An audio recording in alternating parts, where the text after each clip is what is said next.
What's up, guys? Welcome to the Sesh. Today I got a special guest, and the reason why I wanted you on is because I feel like there's not a lot of mentors out there. So before we get into this, kind of introduce yourself and tell everybody a little bit about yourself. All right. So Jesus Peña, and I'm most importantly married to my wife for about 16 years and a husband to 2 children, and they're high school age and middle school age. And then beyond that, teaching career for about 20 years, something I'm very passionate about. But the thing that I'm really passionate about that we were able to start a nonprofit for is RGV DADS and creating a space for fatherhood. So tell me a little bit more about that. Sure. So our mission statement is creating opportunities for fathers in the Rio Grande Valley through meetups and blogs, vlogs, and just sharing information about fatherhood. And mission statements are great, Vision is great, but what has really emerged once we do meet up is that fathers need support in mental health. For example, one time we had a meetup at 5x5 Brewery in Mission. Mm-hmm. George Rice out there. George Rice, and he's been in our meetings before. Very nice guy. We were just, having some drinks and talking, and somebody knew that we hadn't met before. His name is Reyes. He wouldn't mind me sharing his name. He walked up to our group and he said, "Hi, I'm here for the support group." And I kind of looked behind me like, "Oh, that's us. Hey, we're the support group." Yeah. And, moments like that really help me frame that what we're doing here is supporting dads. Yeah. Now, prior to that, we did have a gentleman named Joe talk to us about what it was like to go to prenatal visits with his significant other. And he would say, "Well, I'm right there next to her, but they don't acknowledge me. They don't, they look at her like spouse's name, spouse's date of birth, right. And he's like 6 inches away right there." Yeah. And so thankfully, when he shared that, we started partnering with UTRGV, for example, in the psychology clinic, and meeting with them there in their space, again, in a support group capacity. But the lady was, the professor, the doctor, she said, "You are leading this meeting. I'm just going to be a casual observer. Of course, if somebody needs my expertise, we can tap into that." Right. But she explained to me and shared research about how effective support groups can really be. Mm-hmm. And so ever since that moment and having the support of UTRGV, I thought to myself, wow, this is something that's going to be very meaningful moving forward. Yeah. So much so that, we've been able to apply for grants, and we've even been able to get a grant here from a local agency that gives out grants to organizations awesome. In the community. Congratulations, Thank man. you. Let me ask you this. What do you think it is about support, or the word support, or therapy, or anything like that? What is it that makes people not want to go to it? So, and I've heard this before, the whole machismo culture, right? Yeah. And there's also the idea, there's a stigma behind it that if you need to ask somebody for help, that you are somehow less. You can't do it on your own. In other words, something's wrong with you. So, we're trying to help everybody understand that that's not what you're saying at all. We all need help. We can all benefit from community. We are all much more wise by being a part of this network. One of the disclaimers that I make right away is that I do not have all the answers. Yeah. I am not the best father. I am not the best husband, but I am better because of the other dads that I meet in the network. Yeah. And that is something that I have benefited from by founding the group and being the president of the group. I am much better because of these other dads here that I've met. Yeah. Let me ask you this. I feel like there's not a lot of mentors out there, because I've been looking for years, and I was lucky to start off with a couple of good mentors. Obviously, my father was a really good mentor. Taught me all my business skills and taught me how to work, how to speak to people, took me out with him, and I learned firsthand from him, right? And then I got a few more mentors for business along the way. But then the older I got, the less mentors that were out there, and I just don't know if it's because people are busy or people have their own lives, and the last thing they want to do is take on somebody that they don't even know that they're investing this energy in, and if they're going to do good or whatever. But I feel that there's not a lot of mentors out there. Do you see that, or what do you see out there?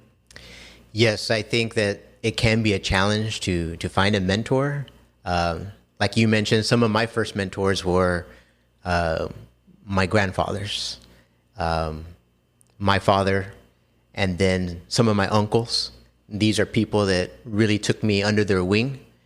And then outside of that, becoming, an adult, deciding to go to college and graduate, and then get out into the professional world. Thankfully, there's been some programs around that I have been a part of through leadership and in becoming a principal and being certified and things like that. I've even gotten some training outside of Texas and in Missouri, St. Louis. But like on a day-to-day basis, that's where I feel like a community like ours is really beneficial. Yeah. We'll have meetings on Thursdays, for example, in the evening time, when we try to choose a time that it would be agreeable for most people.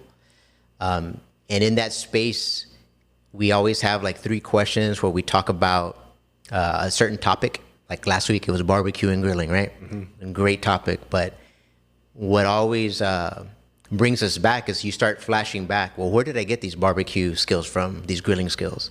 And a lot of times it's from if you had a father, because that sometimes not the case where someone has a father. But they'll sometimes name someone in their family. And so when you start reaching back into those past experiences, and then we get to our last segment, which is dadvice, a play on the word advice, mm-hmm.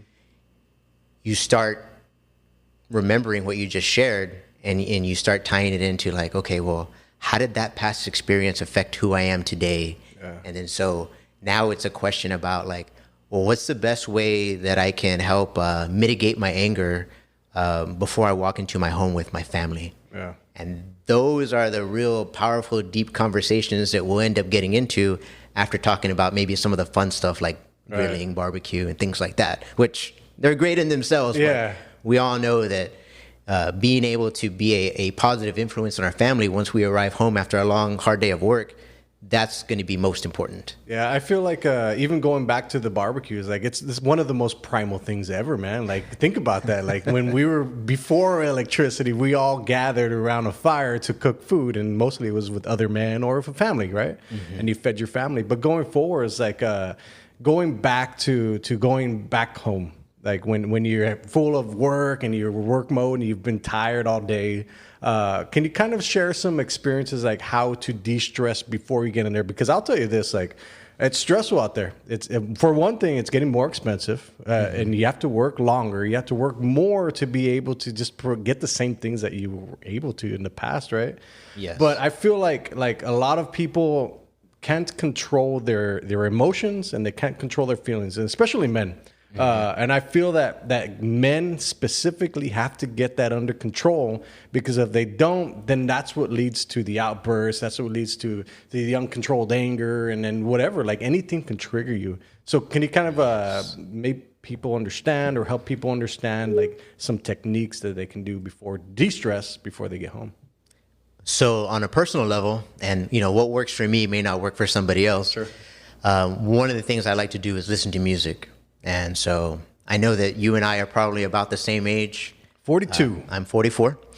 And so I'll listen to a lot of 90s music, hip hop, rock, things that I listened to back like when I was in high school or college. And so that's helpful to me because sometimes it takes me to a time when maybe I was less stressed and not worried about some of the things that are happening today. So that'll generally put me in a good mood.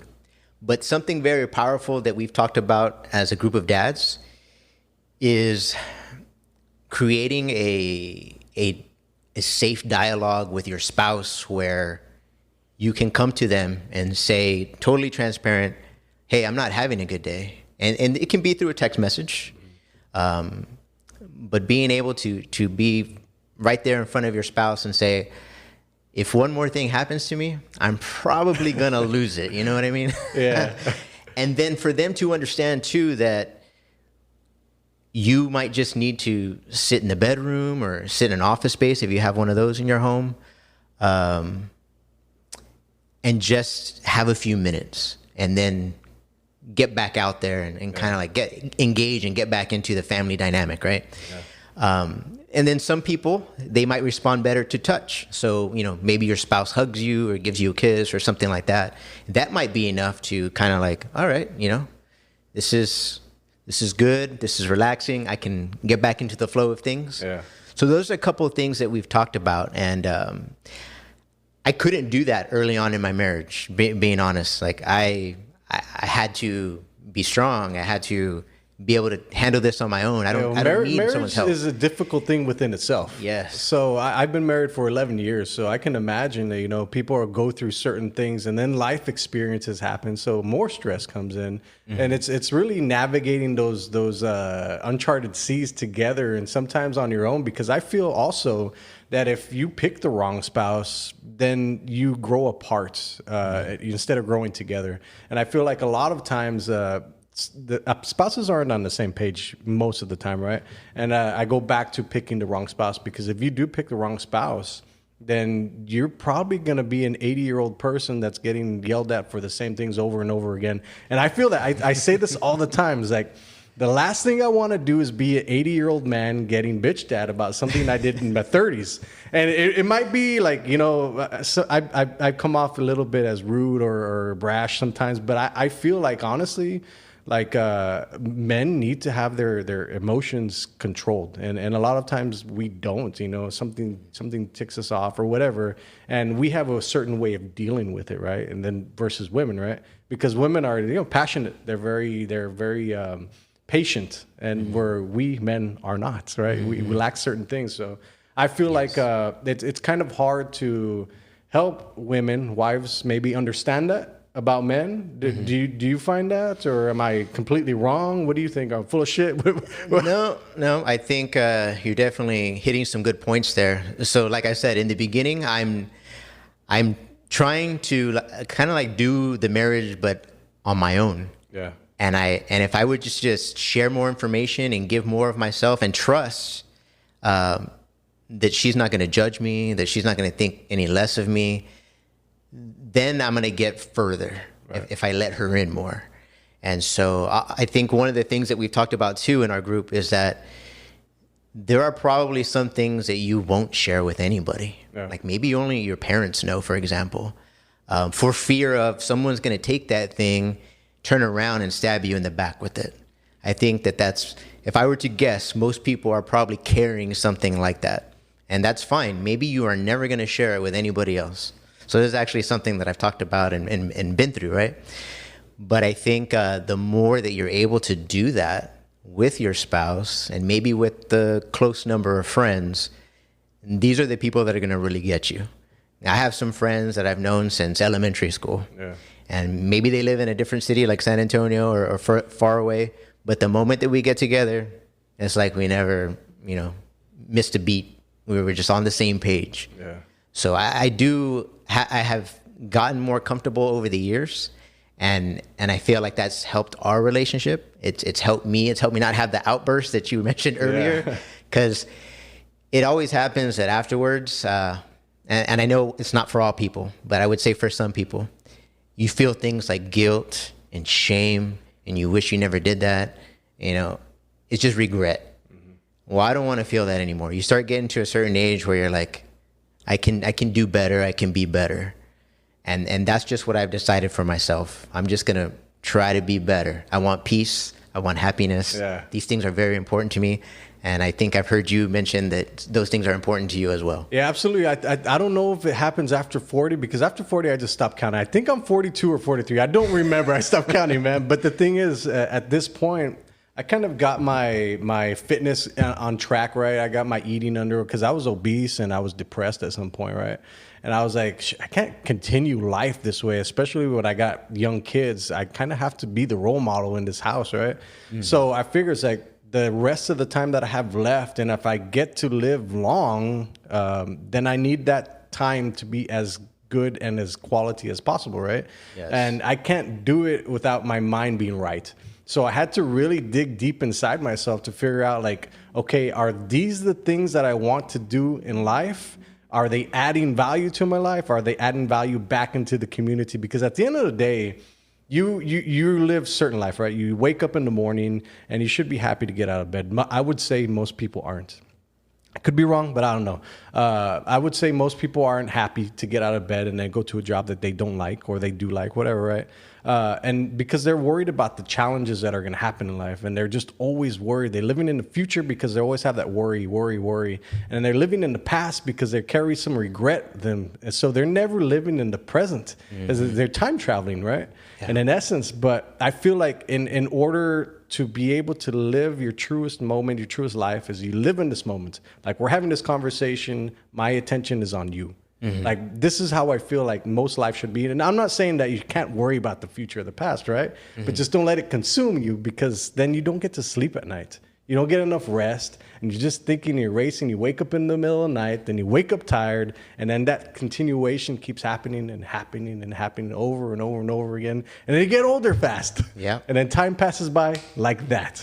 That's right. Do you see any truth in that? All the time. And it's hard to be present in the moment. There's so many distractions. Yeah. You know, we've got technology distracting us, but I think, you know, in hearing everything you were just saying, it's important to me, because I think we talked about this earlier about our kids, is that they're going to be listening to others. They're going to be listening to their peers. That might be their primary source, unfortunately. But more than anything, I think my kids and other people are going to see my actions, and they're going to see how I treat people. And they're going to see me help an elderly lady, you know, reach for something high on a shelf at the grocery store, let a person go in front of me.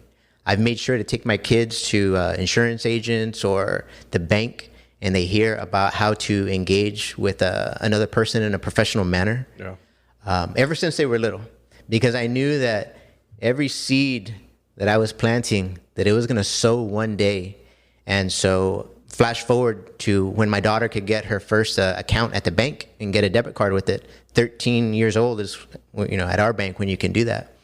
And without telling the bank representative this, I wanted my daughter to engage only with him, and I would be sitting in the chair right next to her. And sure enough, they did all the dialogue together, and she did a great job. And at the very end, I made sure to tell that bank representative and follow it up with an email that I'm very thankful for that young man, because I've been preparing her for things like this. Yeah. You know, she's going to buy a car someday. She's going to go off to college someday. And I want her to be as ready as possible. But of course, knowing, hey, I can always call dad and get his help. Yeah, no, I think you're absolutely right, because we were having this conversation earlier, is how I feel like there's not a lot of mentors for men, and then there's not a lot of mentors for women, right? So my daughter's getting to the age where she's turning into a young woman, and I worry about her every single day. She's going to get into high school, and then she's going to go off on her own, and she's not going to go to college here. So we kind of have to prepare her. So I do want to give a shout out to like the female lawyers out there, like Leah Wise and Lulu Gabby. These girls, they seem to have their life together, right? They're confident. They're ready to tackle this world, and they really don't give two shits about what's going on with anything else, because they know they got the confidence to go out into this world. Like, those are the people that you want your daughter to model themselves after, because Absolutely. They're going after these things and these amazing big things, and they're helping out the community. Like, do you see that on your end? Like, I go back to the mentorship, because I do feel like a lot of men don't have mentors. Like, how do you go up to somebody, and how do you ask for mentorship? Well, to speak to your point about Leah Wise, she and her office, they've actually donated to RGV DADS. And one of the ways that we made that connection was she helped one of our dads when he was involved in a car accident. And so in building that relationship, we had a generous donation from her. Also, ever since my children were little, I always made sure to point out women in leadership positions. So, for example, one of the places you'll always find me is Sam's Club. And the woman in charge of that, I made sure that my girls met her. And then in front of her, I said, this woman runs this entire Sam's Club. At our pediatrician's office, I went ahead and asked the physician's assistant, can you come over? And again, told them, look, she's working in the medical field. She's a physician's assistant. She's very successful. This is a good example.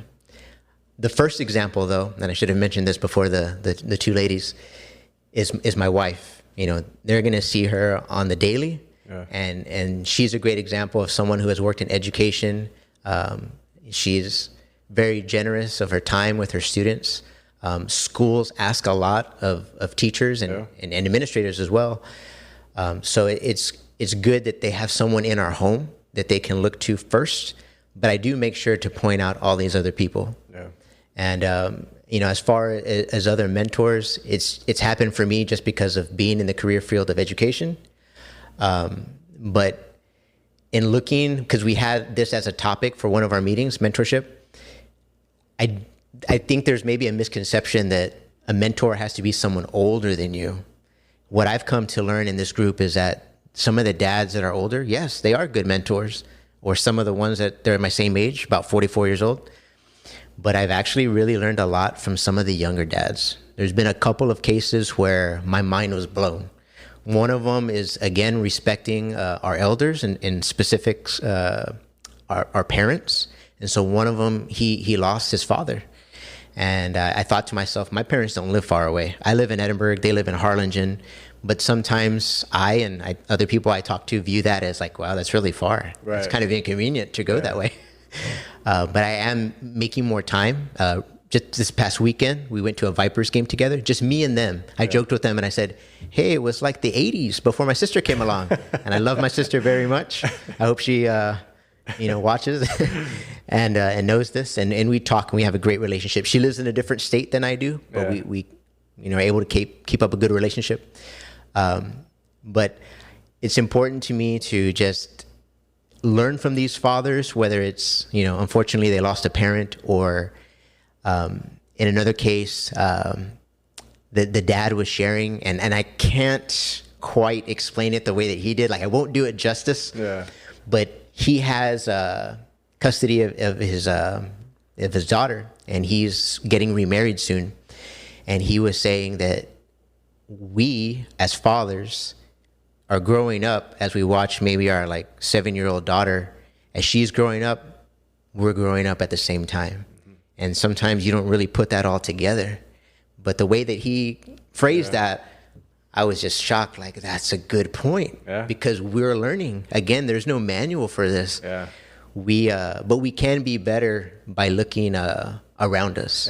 Just being aware. I feel like a lot of people, for one, they don't have conversations like this. So you need to be able to have those groups of men you can talk to. Let me ask you this. When you're going to these things on a Thursday night at 5 by 5 and drinking some brews with the guys, what is the conversation you have with the wife? It's like, how long are you going to take? What are you going to do? When are you going to come back? Because I feel like a lot of times, and I don't think it's just the Rio Grande Valley, so it's everybody around the nation, right? Right. We're in a marriage. We want to go and we have to have our alone time. I feel like a lot of my escape or my coping mechanisms that I have are to go lift weights and to be able to escape that hour or whatever it is, right? But you, as a man, as a human being, you need to be able to get away, be able to stay with yourself in your own mind, to collect your thoughts, to be able to have that alone time. I think it's important to be able to have friends too, because I feel a lot of people don't have friends. Do you see that? No, you're exactly right. So these days, we're either meeting virtually or we're meeting in a hybrid fashion, right? And thank you to Batuza's Coffee Cafe and Elsa and Wesco's Daily Grind, obviously in Wesco. They've opened their doors for us. We're through the grant, we're trying to target more of the Mid Valley. We've got a good following in the Upper Valley, and we've got a great following in Brownsville. We're still working on some of the cities in between, right? But what you're saying is exactly right with respect to the time. That is something that I'm always aware of. Like if I go to Topgolf, for example, personally, I'm going to Topgolf over playing a round of golf because if I go to Topgolf, I know I can be there an hour. Yeah. If I go play a round of golf, I'm gone like the whole morning. Yeah. And I haven't done that in forever. That's just 9 holes, man. Yeah. And I haven't done that in forever, right? But I get it down to the minute because the way that I operate and think, it's very analytically. And so I know it's not just an hour at Topgolf. It's the 20 minutes to get there. Thank you, construction, to 83 and 281. And then maybe like 20 minutes to get back, right? Yeah. So now we're talking about an hour and 40 minutes. And when my kids are very small, years ago, I know that in the back of my mind, like she might be struggling right now because they're about 2 years apart, and I need to get back and I need to engage and I want to be part of this, right? So the timing is very, important to me, and I do understand, and I explain to the guys, hey, you guys are the ones telling me that you're here in some cases because your wife told you should check this out. Yeah. So that's what's really cool. Our following on the social media, Instagram, Facebook, Twitter X, right? I would say on average, it's about 60% men and 40% women. And so some of the guys that come for the first time tell me, my wife or my significant other, they told me about this. They thought I should come here. Yeah. And I'm like, that's cool, man, come. And then there have been guys who have said, well, I'm looking for the social aspect. I'm looking to meet some friends. And you guys seem to have the same mindset that I do. I care very much about my family. And that's one thing that we talk about also is positive generational change, because some of these dads bring their children. And I joke, and RGV moms, I see what you're doing out there. You're doing great work. And I'll joke with them and say like, hey, I don't know, RGV moms meeting, they might not let you bring your kids. I don't know if that's a thing or not, but, but one time when we were there in Wesco, I said, you know what is really exciting right now, guys? Because I just paused and like sat back for a minute. I said, our children, your children that are here, they're hearing us talk about them in a positive way. And I suspect that one day in the future, they're going to look back and say, hey, Dad, remember we went to that coffee shop in Wesco and you were with other dads and you were talking about our family and how you want us to just be a great family unit and you want the best for us and things like that. That I thought to myself in that moment, wow, that's going to really affect them and how they're going to have their relationships with their own family someday. Yeah. And so that's why I've realized over time, like what we're doing, it's not just for the moment, like we're affecting generations to come. Yeah. And to me, that's very special. Yeah, I feel like a lot of times it has to become habitual. Like you have to get it ingrained in you. And by going over and over and over and over, tirelessly doing it again and again and again, like you need to be able to have that discipline. And I feel like a lot of people don't have discipline because it's hard. Like for one, like when I started my workout journey, my whole fitness journey, it took me 6 months to get any results. And I was like, I get why people give up. Like, it's hard. Like, you fall off the wagon and you have to I'm scared of not going to the gym because I don't want to take off one day and then I'm going to go right back to how I was. That's how fearful I am of not going to the gym every single week, man, because I know it's hard. I know my tendencies. I know how I am as a person. So I'm fearful every single day. That's why I have these checklists every single day. I just check them off. And I don't think people really understand the power of a list. Oh, yes. You're an analytical person, right? So you kind of understand. But I feel like a lot of people just don't understand, like, you need to have goals, for one. You need to have something that you want to achieve in the future. And why not have it be a positive outcome? Like, I don't feel like a lot of people are going into the world knowingly or wantingly to be able to go and do something positive because maybe they feel like it's not something that is achievable. And I'll say this with the complete transparency is like I joined a nonprofit because of selfishness, right? I wanted to figure out how to help the Rio Grande Valley. And a lot of people are like, well, who cares about the Rio Grande Valley? Leave the Rio Grande Valley. You do way better somewhere else. But I was like, well, I like the valley. Like, these are my people. Like, these are my friends and my family's here. My daughter goes to school here. I know the teachers here. I know the principals. Like, I know the neighbor here. Like, why would I want to go anywhere else and have a positive impact somewhere else when I can have it here? Do you see that on your end? Yes. So what you said is exactly how I feel. Like, these are my people. We'll say like, this is mi gente. These people are very important to me. there are some people who maybe are resistant to help or getting involved. I have come across that, and I respect that. Not everybody wants to do what you're doing. Some people are not willing to take other people under their wing, kind of like speaking to the mentorship thing. But I've been on TV, for example, regarding protesting property taxes. I mean, what if you kind of break it down? Like, why would you do that, right? Yeah. Well, I do it because I know that could mean a little bit more money in your pocket. And I know that's one way to get someone's attention real quick. Oh, yeah. And so, and the thing is, too, people need to understand that as a collective, if we would all do that, then we're all kind of better off. And when they assess us again, hopefully, theoretically, it would be lower. Yeah. But the reality is, you know, there's some drastic increase that we've been seeing year to year. Yeah. The other thing that bothers me regarding that particular topic is that this information is not easily accessible in Spanish. So a lot of our people, if they can read, you know, their native language is Spanish. Yeah. Now, some of them can't read, right? Now, I've talked to like influential people in that space, like, oh, okay, thank you for bringing that to our attention. You know, that is something that should be changed.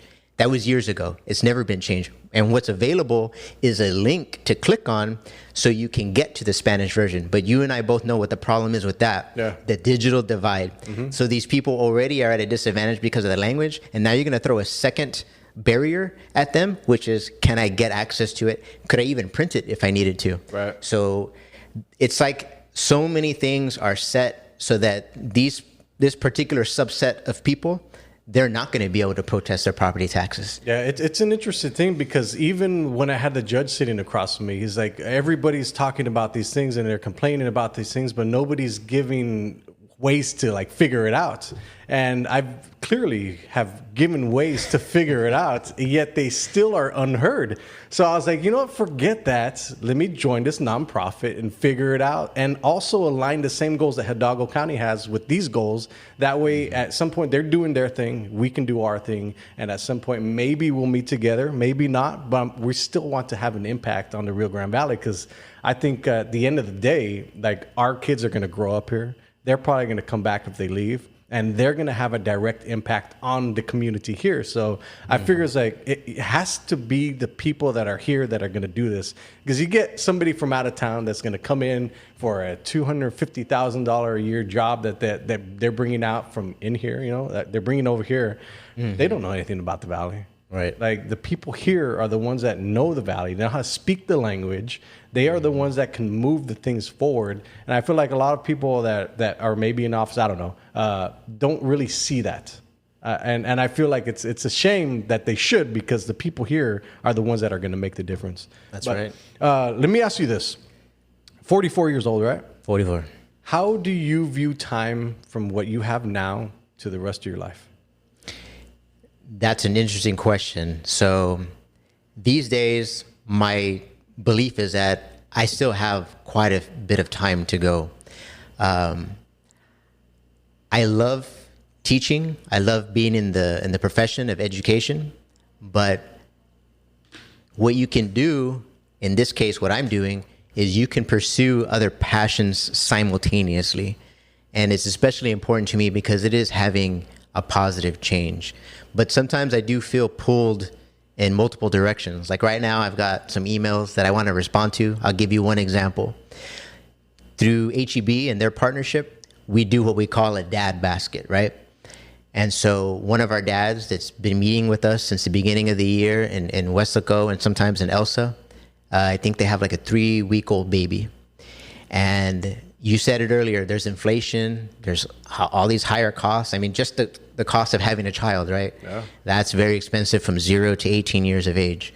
But I'm very preoccupied with, I want to respond to HEB because I want to get this dad basket to this guy for 2 reasons. 1, it's going to have items to help with the baby.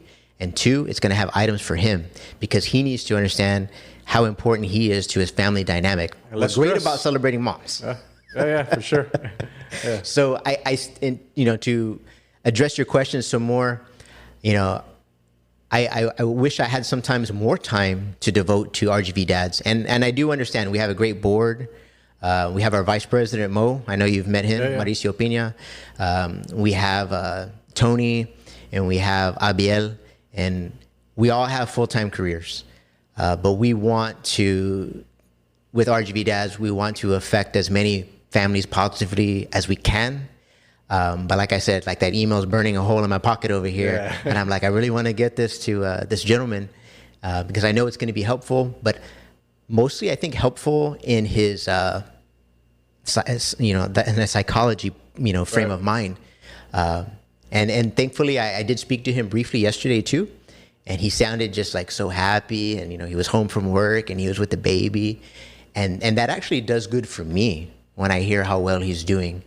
It just gives me like a really heightened level of joy. I feel like a lot of times people have to be selfish to become selfless, and I always talk about that too. Is because if you become selfish, you're giving yourself the opportunity to take in as much as you possibly can, and then it overflows. Because at some point it's like, okay, I'm being too selfish, I got to give back. Mm-hmm. And I feel like a lot of people don't think that way. And I feel like if you try it and you just start being a little bit more selfish with your time, with your energy, what you're gonna do, what you're gonna focus on, then you can give back a little bit more. Do you see that? Oh yeah. So in thinking about what you just said, back in college, I actually had someone that I worked with there, and she told me, "You're real pinche with your time." For some reason, I've just never forgotten that. But I think I'm just very careful and respectful of the time. You asked the question earlier, like, how much more time do you have? How much more impact can you make? And I think that there's a lot we can do. And I am thankful for a lot of nonprofits that are out there. I was at a meeting one time with a university, UTRGV, and there was a large group of nonprofits there as well. And in that moment, I kind of felt like, after hearing about all of them, like, we're really disjointed, and some of us don't know about the others. Yeah. And that's a real shame. And then of course there's that aspect of, well, what's your mission statement? What's your vision? What do you do? And I like to kind of share sometimes with people who are willing to give me more of their time. We do what needs to get done. Yeah. If a dad has a need, and I think we can find a way to address it, we're going to take care of it. And so, you probably hear a change in the inflection of my speaking, but because it's that important to me. So when I mentioned like Leo Wise earlier, for example, here we are, and this gentleman, he had a car accident, and I knew through a friend that she could get the job done. I mean, you hear the motto, we all know it, secure the bag, right? Mm-hmm. And I was thinking to myself, and here's the thing too, you don't know what you don't know. So when I talked to him, I was like, first of all, like, are you okay? And are your kids okay? And he said, well, we're not quite sure. And in that moment, boom, I was like engaged. And again, a lot of times I do this, like I check on my family first, wife's okay, kids are okay. Let me talk to this guy. And I said to him, you should get checked out. Let me give you a phone number. And he's like, do you think I can do that? Something to that effect. I'm like, you can, and you are. If you trust me, right? Because this is a good reference. And I'm so glad that he did it, because they got their medical, covered. They got checked out. It wasn't his vehicle. He wasn't driving. It was his sister. But now she has a rental at that point. Then they even got some financial compensation by the time everything was done. But in my eyes, that doesn't happen unless he trusts me and we've built a friendship through this network of dads. Yeah. And, I feel like he and his family are in a better position, and his sister too. Yeah, I feel like a lot of people have to be given permission. Like they're waiting for that somebody to give them permission. That just goes back to the mentorship. Like a lot of people don't have somebody to look up to or somebody to talk to, period. Mm-hmm. So it's a very interesting thing, because like I go back to the mentorships. Like it's I feel like if like what you're doing is awesome. It's amazing, right? For dads that are here. And I also feel like the other day I had a conversation with the board leader from our nonprofit, and we're hosting a class about self-love. And she was like, well, I don't really believe in self-love, and I'm not interested in having that class. But I was like, well, it's not about your interest. It's about what happens at the positive impact. So if one person in that whole class gets a positive message from it, who cares? Our goal is to be able to help as many people as possible. So I think just kind of reframing it that way is important, because I feel like a lot of people are like, well, you're in this nonprofit, my nonprofit's better. Like it's not. not a competition. Yeah, it's not competition. Like, I feel like the crab mentality of the Rio Grande Valley is like that. Do you see that on your end? Yes. I've tried to block out some of the noise and instead focus on some of these other people who share messages with the public and with me one-on-one. You know, there's plenty out there for everyone, guys. We can all win, so to speak. And so I definitely try to just get away from that negativity and show, you know, you need to have results. Part of taking on a grant, for example, is you need metrics. And I keep telling people that will hear me out, whether it's through the university or otherwise. Nurse Family Partnership has been a great, relationship that we've had in the past. But I tell them, again, being analytical, is I can give you quantitative data all day long, but let me tell you some qualitative data. Let me tell you the story, like I shared of this gentleman getting the attorney, or this gentleman coming to us like a support group. You know, we weren't necessarily going to focus on that, but it emerged as a need, and we want to satisfy that need. So I can give you anecdotes too of situations, and then when they hear them, you should see their whole position change, and they're like, oh man, we need to help you out. We need to support you. And we are thankful that many people in the community have been receptive of us and have given us their time, their expertise, and in some cases funds through donations. I'm very humbled by all of that, because we can't do some of the things that we do unless we do get some of those funds. Right. And we want to be as responsible as possible with anything that we receive, whether it's someone's time, financial resources or otherwise. Even being on this podcast, for example, is an opportunity for us to reach others that we may not have otherwise reached. And the responsibility, like, because when you go into a nonprofit, and like me, I was reluctantly brought on, right? I reluctantly came on. You become responsible for a lot more than yourself and a lot more than the board, because your actions, they speak through the community. Like, if that guy's part of the nonprofit and look what he's doing, like that little mentality right there, it has legs, so it goes across. So like, if people don't see you as a person of integrity, of stature, of how you treat other people, I mean, that just speaks about your nonprofits. What do you think about that? Again, with an anecdote, and maybe not so much like a funny story, but a real life story, is that last week I had an email come through, and it was from a gentleman, and he said that he was at his breaking point. And I thought to myself, I need to reach out to this person, right? And so as soon as possible, I was actually going to get my own physical at my doctor. On the way there, I had an opportunity to call him back. And fortunately, his wife was already in the process of taking, the day off and getting him some help at a medical physician. But I could tell just in the 15, 20 minutes that we may have spoken, he felt more at ease, because, it makes sense. Someone is giving someone else their time and their listening ear. You're actively listening. And when he tells me something, I'm not trying to compete with his story. Right. I'm not, I feel, level 10 bad. I feel level 12. Yeah. But I'm listening to him. I'm praising him. I'm telling him, like, you think about all the things that you should be grateful for today. Very simple things to start off with. And so we're having just a great conversation.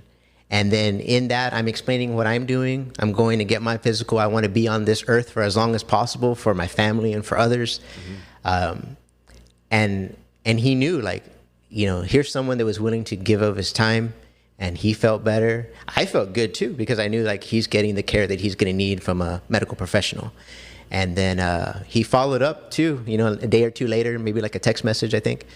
And it made me again feel good that here he is. He's doing better than he was before.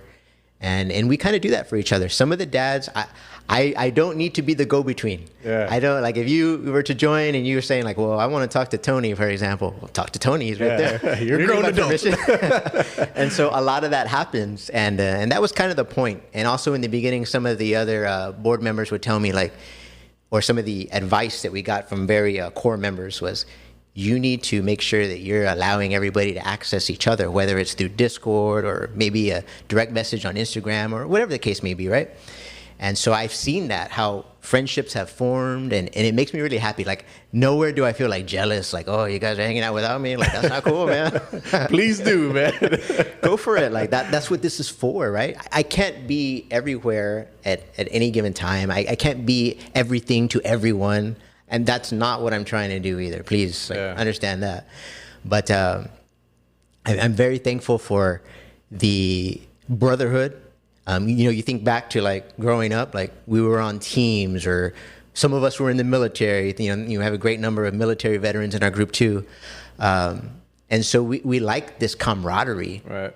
And like you said, sometimes as you get older, well, you might start a family and your group of friends are not starting a family. So automatically that's like a little bit of a divide, right? Right. But through this, you're able to get some other people who are on your same level of thinking, and then you can, grow your own network too. Yeah. So I've seen a lot of positive outcomes and friendships and things happen because of the group. Why do you do the things you do? I mean, it doesn't seem like you need to. Why do you do those things? What is going through your mind? What's the mindset you have? Like, why would you spend your time on other men that have their own lives? You have your own life. You got your own family. You got your own things going on. Why do you do it? I think deep down, everybody is seeking community. When I first started the group about 5 years ago, I remember being at Bill Shute Park in McAllen. I was the only dad there with my 2 girls. And everybody else was, a mom and their kids. And I thought to myself, this is kind of strange. I felt kind of weird, like a little bit, almost like an outcast, right? And, you're also like, well, I don't necessarily want to spark up a conversation. Like, that's kind of odd too. Yeah. I don't want them to feel uncomfortable. So there was that aspect of it. And I started reaching out at first to dads that were located in the East Coast, New York City, Staten Island. That's how I learned. I mean, I'm right here in the Rio Grande Valley. We got Home Depots here. Yeah. Why does James Lopez in Staten Island have to be the one to help me learn for the first time that we have these kids workshops? Yeah. But that's the way that the digital world works sometimes. So I'm very thankful for those guys and them being trailblazers. They've been on all kinds of media shows, podcasts, etc. And I've been able to get great information and great advice from them. But, coming back over here to the Valley is that, again, this is our space. These are our people.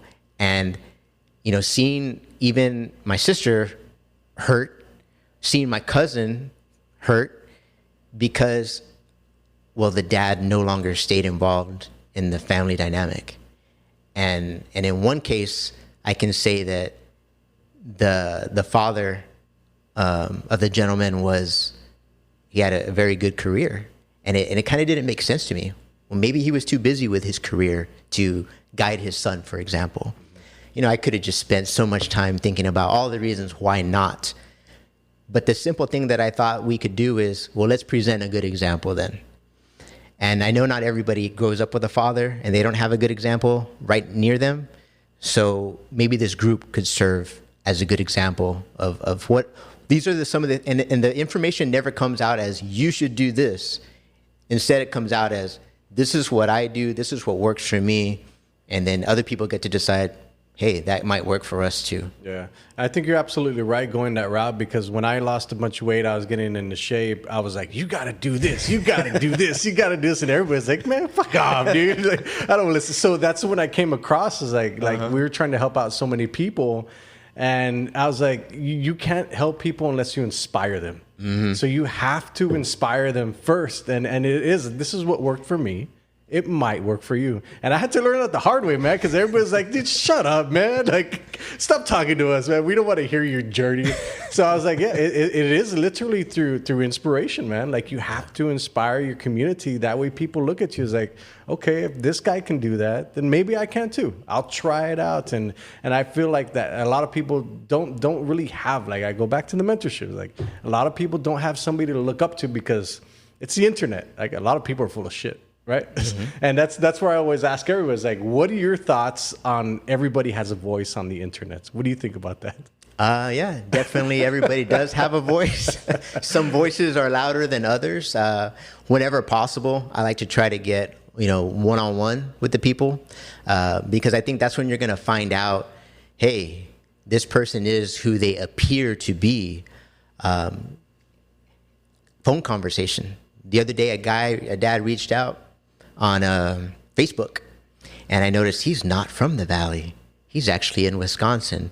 And then you never know if someone's real or a bot, right? Yeah. So I send a follow-up email like, hey, why don't you share a little bit about yourself? Because I know a bot's not going to be able to answer that question, right? It might now. It may, right? But at least for now, I felt fairly confident. So he responds, right? And he made the mistake of putting his phone number there. And so I called him up because I had a moment. And a human being, he answered the phone.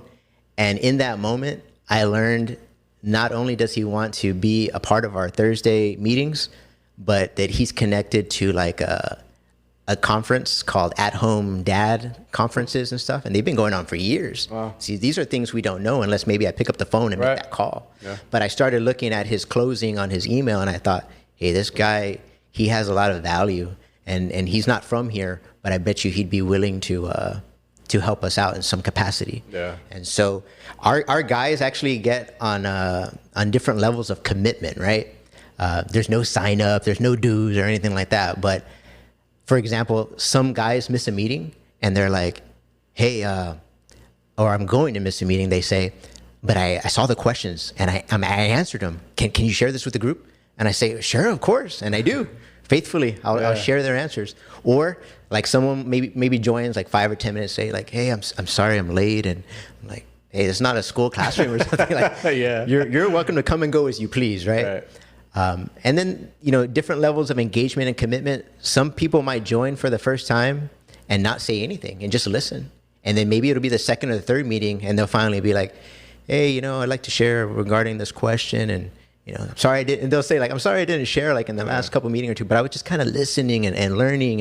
And I thank you guys for what you're sharing. And I'm like, wow, like that's perfectly fine. Like feel free to engage anytime you want. You're not required. You don't have to have your camera on. This is not COVID schooling, have PTSD from that. Right.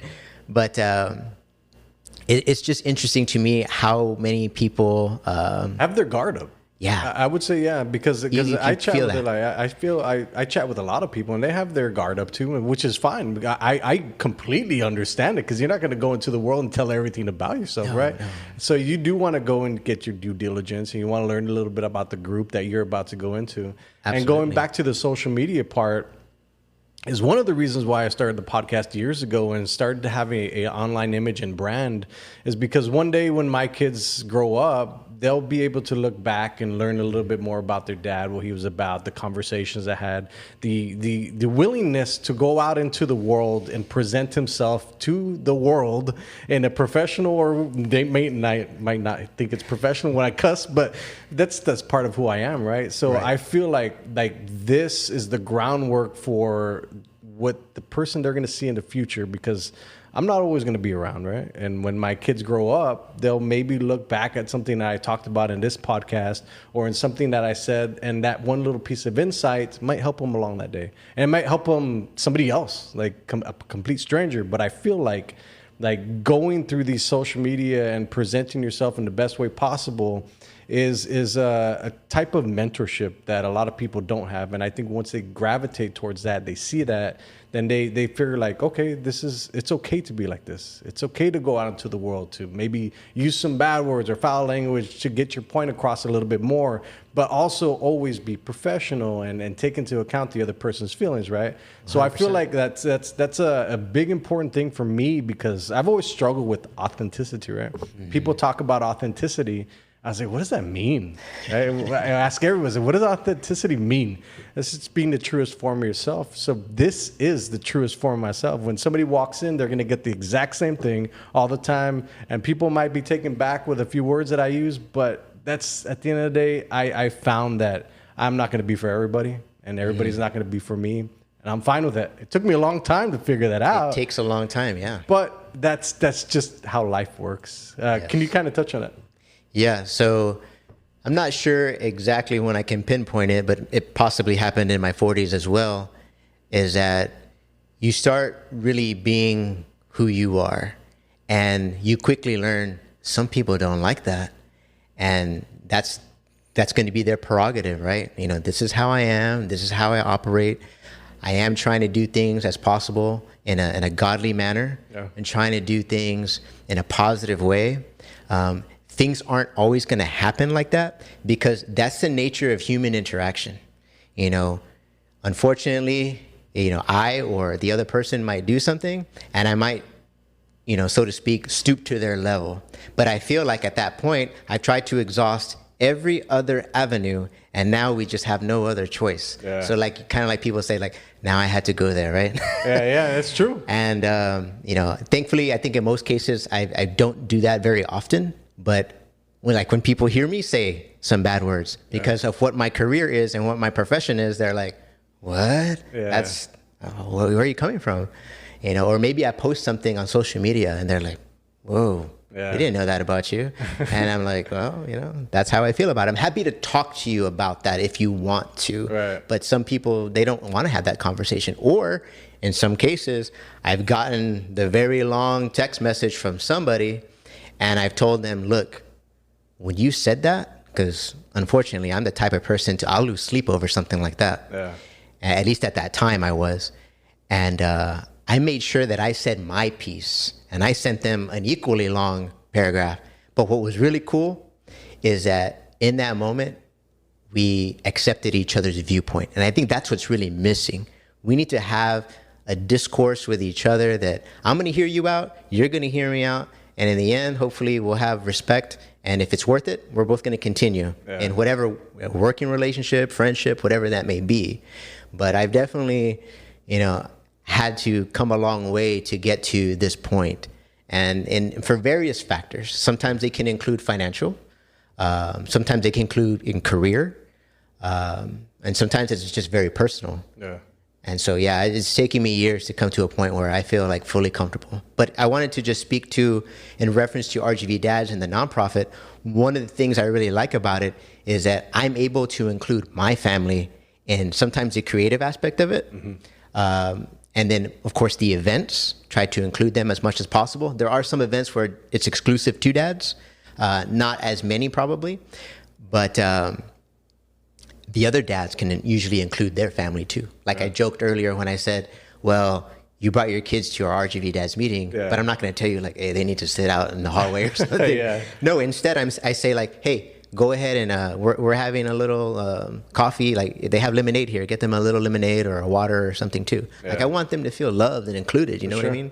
So I feel like in doing this kind of nonprofit work, it's very inclusive of our families and what we do pretty much like on a day-to-day basis. So that's one thing I really enjoy about it. Cool, man. Well, what do you got coming up next for RGV DADS? Kind of share that information. So here's an event that I'm really excited about. We've been a part of it for the past 2-3 years. It's a San Carlos Kite Fun Fly Festival. I got it right. And it's the 25th annual Kite Festival. Nice. It's been going on for 25 years. And this man, Juan Reyes, is just an amazing guy. He's not a teacher by profession, but he's definitely, you know, of course, a husband, a father, a teacher. But I went to him one time with my kite issue. I've been flying kites since the 80s, but went to him with my kite issue because now we bought, of course, a more complicated one, a nicer one through Amazon, right? Yeah, some of them get pretty complex. It was pretty complex. And so I said, you know, Mr. Reyes, having trouble flying my kite. And I just, honestly, I wanted him to fix it, right? So I could just go fly the kite. But instead, he talked me through step by step on how I can fix it. And patience, right? You don't always get that from other people, other men. Right. But he was very patient with me. He talked me through the whole process. And then he said, now let's go try to fly it. So he stuck by me. To me, that was huge, right? And it flew, of course, right? I knew it was going to fly because he also shared, again, qualitative data, an anecdote. He told me one time he was at South Padre Island. He got a kite together through using some plastic bags, a couple of sticks, some fishing line, and he flew that thing. And I was like, this guy is like MacGyver. You probably get that. I know some people might not get that, but this guy can do almost anything. No, I think you're right, dude, because I've bought a kite before and I couldn't fly the damn thing. I was like, what the hell is wrong with me, man? This thing should be going up right now. I was like, and my kids are looking, I was like, fix this, man. Come on, let's go. And I could not get it up. And I was like, all right, forget this kite's broken here, man. So, no, I get it. Yeah. So we have that event coming up on April the 6th, and it's in San Carlos at the San Carlos Endowment Center. If you go to rgvdads.com, of course, you would find all the information for that event. It's not an event that we created, but it's definitely one that we like being a part of. It's a good chance to get outside with your family, get outdoors, take a break from technology, shoot a couple pictures and video, of course, but it's just been a great event. And I know that they do these things like in big cities like Austin at Zilker Park. Yeah. Why not, have the Valley, as many people as possible? And there's a good number of people out there, but there's room for more. Yeah. That field is plenty huge there. And would love to see some more people there. Every Thursday night, we're meeting for Zoom into Dad's Mental Health. That's the official name of the program that we offer. We're doing this sometimes virtually and then sometimes in a hybrid nature where we're meeting mostly in Weslaco or in Elsa. And then we do one of our anchor activities, thanks to James Lopez out of Staten Island, New York, is the Home Depot Kids Workshop. And so it's the first Saturday of every month. Okay. And it's from like 9 a.m. to 12 p.m. But you need to know that at some of these Home Depots, now you need to sign up in advance. And just because there's such demand. So if you don't sign up in advance and you just show up, chances are they're not going to let you participate. And obviously, if you have a young child with you, that's going to be crushed. A big time heartbreaker. I would not recommend that. So, but we've made like little Instagram reels and things of how to go to the website, click here, click there. And this is how you access all the information. We try to make it as easy as possible so that dads can get involved in the activities that we're doing. So rgvdads.com, Facebook, Instagram, Twitter, X. That's where you can find us. If you send a message, I will probably be the one to personally answer that. And I try to do that as quickly as possible because I know Facebook is keeping record of how quickly we're responding. Yeah. And I want some good feedback in respect to that. Awesome, man. Before we finish off the podcast, thoughts on Bitcoin? I talk about this at exhaustion and people get offended, man. It's like, do not talk about that. And I was like, thoughts on Bitcoin, man? I mean, I've been hearing about it and been told that even at one point you should be mining this, and I did not, and I regret it. And so most recently, actually, when you were sharing more about it, I said, you know what, I'm going to pick up some Bitcoin. So I had picked it up. I am gaining, financially on that. I think it's just an opportunity to diversify your portfolio. Sure. I think, we talk about living in the present, but you got to live in the future. And of course, there are some investments that are definitely more practical, like having a 401k or 403b or something of that nature. Those are obviously very important, but I feel like I need to diversify and try to get some cryptocurrency. And just to be transparent, this is not financial advice, but I've taken losses too. But whenever I take a loss, whether it's in real life or in this cryptocurrency, for example, you got to be learning from that experience. Because if you're not doing that, you're just going to repeat mistakes and you're going to dig yourself a hole and you're going to be in trouble. And you don't want to bring your family along for that trouble. Yeah. That would be highly irresponsible.